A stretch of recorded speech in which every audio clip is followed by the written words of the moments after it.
তোমাদের দাদাভাই অফিস থেকে আসলো, তারপরে বললো একটু চা দাও। জল খেয়ে 1 গ্লাস জল খেলো, খেয়ে বললো একটু চা দাও। তাই আমি 2 কাপ চা করে নিলাম। 2 কাপ না, একটু 1.5 কাপের মতো করলাম। তোমাদের দাদাভাই অল্পই চা খায় বিকেলে, আর আমি তো একদম বিকেলে চা খাই না। সকালে চাও খাই, বিকেলে একদম খাই না। চা জিনিসটা ভালোই লাগে খেতে, কিন্তু বিকেলে আমি অভ্যাস করিনি খাওয়া। আমি যেহেতু আমার ভাত খেতে না বেশ বেলা হয়ে যায়, সেই কারণে বিকেলে চা খাওয়ার ইচ্ছেটা থাকে না। একটু রাত হলে তাও খেতে পারি, 8টা 8:30 9টা হলে খেতে পারি, নাহলে আর খাই না। কিন্তু আজকে তোমাদের দাদাভাই বেশ তাড়াতাড়ি চলে এসে, তাই বলে একটু চা করো, দুজনে মিলে চা খাই। তাই বিস্কিটটা একটু মিষ্টি বলে, তাই আমি এমনিতেই চায়ে আমি মিষ্টি খাই না, ভালো লাগে না। যেহেতু বিস্কিটটা মিষ্টি, সেই কারণে চাটাও মিষ্টি ঠিক টেস্ট পাই না, তাই চায়ে আমি মিষ্টি খাই না। এদিকে তোমাদের দাদাভাই অফিস থেকে এসেই অফিসের কাজ নিয়ে বসে পড়েছে। অফিসের কাজগুলো কমপ্লিট করবে, করে তারপরে খাওয়া দাওয়া করবে। তাই একটু চা বলে, একটু চা দাও, চাটা খাই, খেতে খেতে একটু কাজটা করে নিই।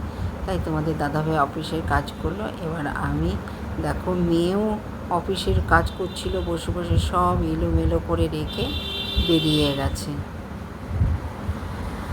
সেইগুলো আমি গুছিয়ে সুন্দর করে রাখলাম। এসে আবার হয়তো ল্যাপটপে বসবে, যেহেতু ল্যাপটপটা দেখছি খুলে রেখে গেছে, তাতে মনে হলো যে কাজ করবে, আরও কাজ আছে আর কি।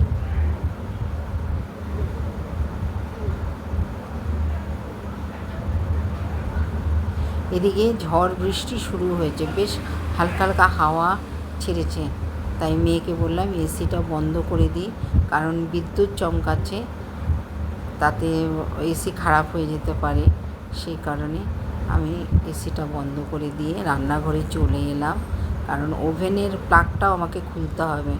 আমি ঝড় বৃষ্টি হলে না সমস্ত ঘরের ইলেকট্রনিক্স জিনিসের সমস্ত প্লাগগুলো আমি খুলে দিই। বন্ধুরা, তোমরা এটা করো, ইলেকট্রিক এর যত জিনিস আছে সেই প্লাগ দেওয়া, সেগুলো সমস্ত খুলে ফেলাই উচিত।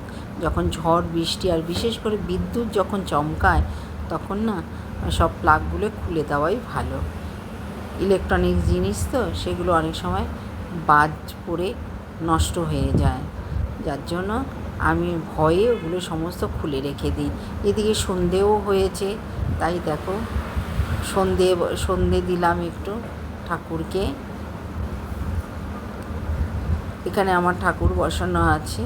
আমার ওপরে ঠাকুর ঘর আছে, কিন্তু যেহেতু ওপরে যেতে পারি না, একটু পায়ে মানে কোমরের প্রবলেম আছে, সেই কারণে ওপরে যেতে পারি না, তাই আমি ঘরেই রেখেছি।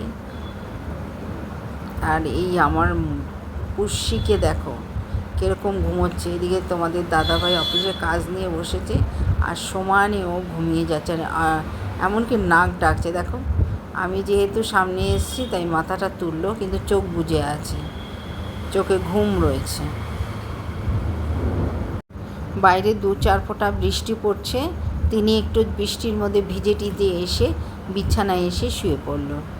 আর তোমাদের দাদাভাই থাকলে তো ওর খুব মজা, তোমাদের দাদাভাইয়ের গা ঘেঁষে শুয়ে থাকবে। তোমাদের দাদাভাই অফিসে কাজ করবে, ও গা ঘেঁষে শুয়ে থাকবে।